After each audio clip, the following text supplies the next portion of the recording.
کہ اگر ساری جانیں جائے تو جائے، لیکن نبی کے ناموز پر کوئی آج نہ آنے پائے۔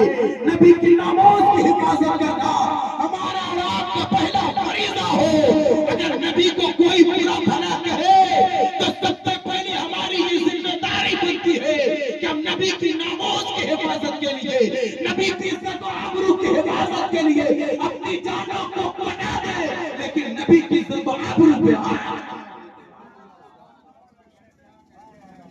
اس لیے کہ یہ نبی ہمارے اور آپ کے جانوں سے زیادہ قریب ہے، لیکن بات یہ ہے ہم نے سمجھا نہیں کہ نبی ہماری جانوں سے زیادہ قریب ہے۔ جو لوگ تھے انہوں نے اپنی جانوں کو قربان کی ہے۔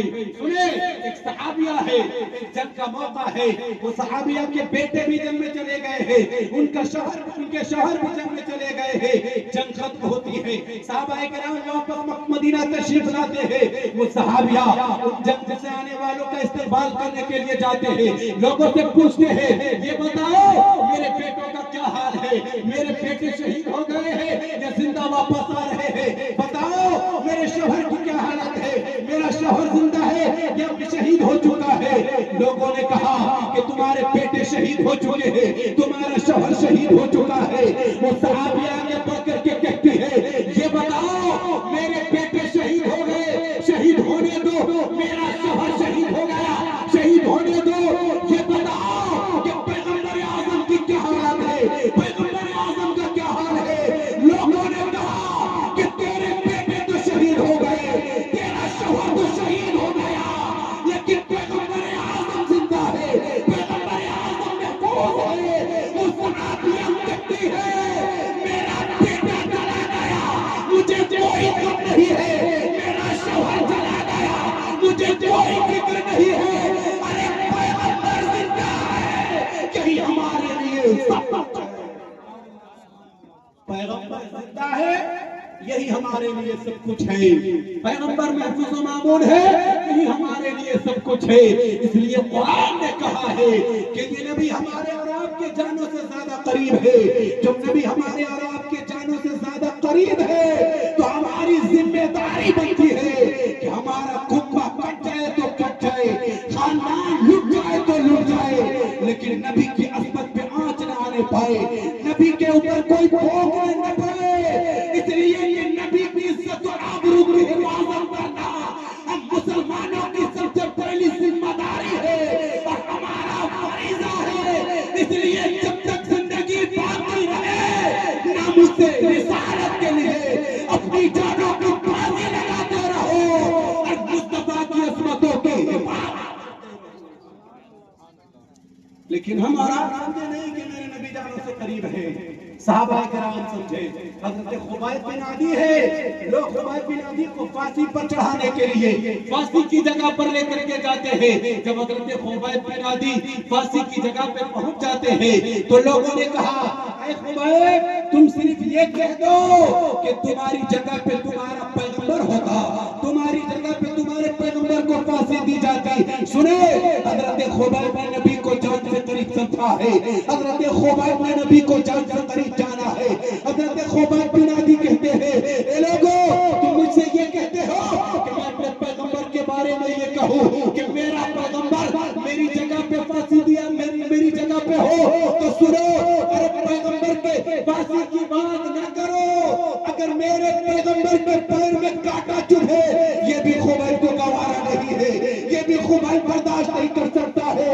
اس لیے کہ میری جان چلی جائے تو چلی جائے، لیکن خبیب کبھی یہ گزارا نہیں کرے گا کہ میرے پیغمبر کے پیروں میں کانٹا چبھے، میرے پیغمبر کو تکلیف ہو، میرے پیغمبر کو پریشانی ہو۔ خبیب نے سمجھا ہے کہ ہماری جان بھاگ میں ہے، پیغمبر اسلام کی جان سب سے بڑھ ہے۔ یہ ہے پیغمبر اسلام جن کے تعلق سے قرآن نے کہا کہ یہ نبی تمہاری جانوں سے زیادہ قریب ہے، لیکن ہم سنتے ہیں سمجھتے نہیں ہیں، اس کو عملی جامہ پہنانے کی کوشش نہیں کرتے ہیں. بس آخری بات اور گفتگو کو ختم کرتا ہوں. حضرت زید بن حارثہ ہے, یہ یمن کے رہنے والے ہیں. یہ یمن کے رہنے والے ہیں. ایک مرتبہ اپنی ماں کے ساتھ کہیں کا سفر طے کر رہے تھے. گنڈوں نے انہیں پکڑ لیا ہے, گنڈوں نے انہیں گرفتار کر لیا ہے اور پکڑنے کے بعد ان کو بھیج دیا ہے, ان کو فروخت کر دیا ہے. حضرت عائشہ صدیقہ رضی اللہ تعالیٰ عنہ کے بھانجے نے حضرت خبیب بن حضرت زید بن حارثہ کو خریدا ہے, اور خریدنے کے بعد جب حضرت عائشہ کی شادی ہوئی ہے تو بھانجے نے حضرت عائشہ کو زید بن حارثہ کو گفٹ میں دیا ہے. حضرت عائشہ کی شادی ہوئی, حضرت عائشہ زید بن حارثہ کو آقا کریم صلی اللہ علیہ وسلم کو دیا ہے اور کہا ہے یا رسول اللہ یہ آپ کے لیے گفٹ ہے, یہ آپ کے لیے گفٹ ہے, آپ اسے لے کر کے جائے. یہ غلام ہے, آپ کی خدمت کرتا رہے گا, آپ کے آگے پیچھے گھومتا رہے گا. آقا کریم صلی اللہ علیہ وسلم حضرت زید بن حارثہ کو لے کر کے کاشانہ نبوت میں آتے ہیں. زندگی کے شب و روز گزر رہے ہیں, حج کا ایام آتے ہیں. حضرت زید بن حارثہ مکے کی منڈی میں چلے جاتے ہیں, گھوم رہے ہیں. یمن کے لوگوں نے زید بن حارثہ کو دیکھا ہے تو پہچان لیا ہے کہ یمن کا رہنے والا زید بن حارثہ ہے. وہ لوگ اس زید بن حارثہ کے قریب جاتے ہیں اور جا کر کے پوچھتے ہیں یہ بتا کہ تو یمن کا رہنے والا ہے, تو یمن کا رہنے والا ہے. حضرت زید بن حارثہ کہتے ہیں ہاں میں یمن کا رہنے والا ہوں. حضرت زید بن حارثہ کہتے ہیں بتاؤ تم لوگ کہاں کے رہنے والے ہو؟ وہ لوگ کہتے ہیں ہم لوگ یمن کے رہنے والے ہیں. حضرت زید بن حارثہ کہتے ہیں کہ تم لوگ جاؤ اور میرے ماں کو, میری ماں کو, میرے باپ کو, میرے خاندان والوں کو بتا دو کہ زید بن حارثہ مکہ کے قریب میں زندگی کو گزار رہا ہے, مکے کے قریب میں ہے. حضرت زید بن حارثہ کے گھر میں جا کر کے لوگوں نے خبر دے دی ہے, لوگوں نے بتا دیا ہے کہ زید بن حارثہ مکے میں ہے, مکے میں اپنی زندگی گزار رہے ہیں. ان کے بھائی, ان کے چچا حضرت زید بن حارثہ کے پاس آتے ہیں, ایک جھولا پیسہ لے کر کے آتے ہیں کہ حضرت زید بن حارثہ کو آزاد کیا جائے, حضرت زید بن حارثہ کو چھڑایا جائے. آقا کی بارگاہ میں آ کر کے حاضر ہوتے ہیں, آقا کی بارگاہ میں آ کر کے تشریف لاتے ہیں. حضرت زید بن حارثہ کے باپ کہتے ہیں اے زید میں تیرا باپ ہوں, میں تجھے آزاد کروانے آیا ہوں, میں تجھے نبی کی بارگاہ سے یمن لے جانے کے لیے آیا ہوں. میرے آقا کہتے ہیں زید قریب آؤ, زید قریب آئے, زید قریب آئے. میرے آقا نے کہا اے زید یہ تیرے خاندان کے لوگ ہیں, یہ تیرا بھائی ہے, یہ تیرا باپ ہے, یہ تیرا چچا ہے. یہ زید یہ تجھے لینے کے لیے آئے ہیں, تجھے یمن لے کر کے جانا چاہتے ہیں. سنے میرے آقا نے فرمایا زید اگر تو جانا چاہتا ہے تو میری طرف سے تجھے پوری اجازت ہے, تو یمن واپس چلا جا.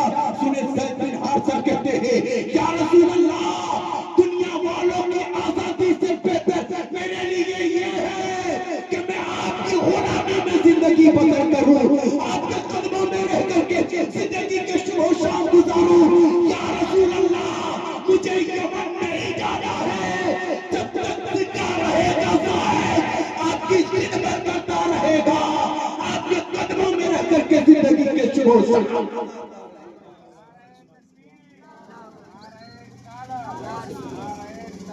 یہ صحابہ ہیں, یہ صحابہ ہیں جنہوں نے سمجھا ہے کہ نبی کی زندگی ہمارے لیے سب سے اہم ہے, سب سے ضروری ہے. یہ نبی ہماری جانوں سے زیادہ قریب ہے. صحابہ نے سمجھا ہے. زید بن حارثہ کہتے ہیں میں نبی کی غلامی میں رہنا پسند کر لوں گا, لیکن یہاں سے واپس یمن نہیں جاؤں گا, یمن لوٹ کر کے نہیں جاؤں گا. زید بن حارثہ نے ہمیں پیغام دیا ہے اگر نبی کے قدموں میں رہ کر کے تمہیں زندگی گزارنے کا موقع ملے تو نبی کی غلامی اختیار کر لینا, لیکن نبی کے در کو کبھی نہیں. یہ زید بن حارثہ نے ہمیں پیغام دیا ہے, زید بن حارثہ نے ہمیں یہ میسج دیا ہے, یہ زید بن حارثہ نے ہمیں یہ میسج دیا ہے. آج ہمارا یوم آزادی منائے نا یوم آزادی, یوم آزادی منائے، یاد رکھیں آپ تمام لوگوں کو یوم آزادی کی مبارکبادی ہے، انڈیپینڈنس ڈے، سوتنترتا دیوس کی مبارکبادی ہے۔ یہ دیش ہمارا جو ہم ہندوستان کے نام سے جانتے ہیں، اس کی خوبصورتی کیا ہے کہ یہاں ہر مذہب کے یہاں ہر مذہب کے ماننے والے لوگ، ہر ریلیجیس کے فالوور ایک ساتھ مل جل کر کے زندگی کے صبح و شام کو گزارا کرتے ہیں۔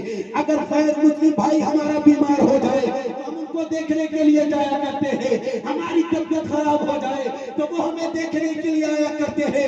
ارے اسی کو تو گنگا جمنی تہذیب کہا جاتا ہے۔ یہی تو ہندوستان کی خوبصورتی ہے۔ ہمارا دیش آزاد ہو رہا تھا، ارے جہاں پہ مسلمان بھائی اپنے لہو کو بہا رہے تھے، ہمارے غیر مسلم بھائی بھی اپنے لہو کو بہا رہے تھے، اور یہ بتا رہے تھے کہ آج سے کچھ سالوں کے بعد اگر کچھ لوگ آئے اور دیش میں دنگا اور فساد کی باتیں کرے تو تمہیں یہ اعلان کر دینا اس دیش کو مسلمانوں نے بھی آزاد کیا ہے اور غیر مسلم بھائی نے بھی آزاد کیا ہے۔ یہ ہمارے ملک کی خوبصورتی ہے، یہ ہمارے ملک کی خوبصورتی ہے۔ ہمارا ایک ساتھ رہ کر کے زندگی گزار رہے ہیں، ایک ساتھ رہ کر کے اٹھنا بیٹھنا کرتے ہیں، ایک ساتھ رہ کر کے کھانا پینا کرتے ہیں۔ یہی تو گنگا جمنی تہذیب ہے، یہی تو ہمارے ملک کی خوبصورتی ہے۔ اسی لیے تو آج پوری دنیا میں ہمارے ملک کی جو تعریف کی جاتی ہے، ہمارے ملک کی جو پرشنسا کی جاتی ہے، اس کا مقصد یہی ہے کہ یہاں پہ سارے ریلیجنز کے ماننے والے لوگ ایک ساتھ خوشی خوشی زندگی کو گزار رہے ہیں، خوشی خوشی ایک ساتھ رہ رہے ہیں۔ ارے کسی اسکول میں چلے جائے جہاں پہ ہمارے بچے پڑھا کرتے ہیں، وہیں پہ ہمارے غیر مسلم بھائیوں کے بھی بچے پڑھا کرتے ہیں۔ یہی تو ہمارے دیش کی خوبصورتی ہے، یہی تو ہمارے دیش کی سب سے اچھی چیز ہے کہ ہم جہاں جاتے ہیں ایک ساتھ آنے کی کوشش کرتے ہیں، جو کام کرتے ہیں ایک ساتھ کرنے کی کوشش کرتے ہیں، اور دشمنوں کو یہ پیغام دیتے ہیں کہ جب تک زندگی باقی رہے گی نہ ہمیں کوئی کل جدا کر سکتا تھا، نہ ہمیں کوئی آج جدا کر سکتا ہے۔ ہمارا یہی پیغام دیتے ہیں لوگوں کو، ہمارا یہی میسج دیتے ہیں لوگوں کو، کیونکہ وقت زیادہ ہو رہا ہے۔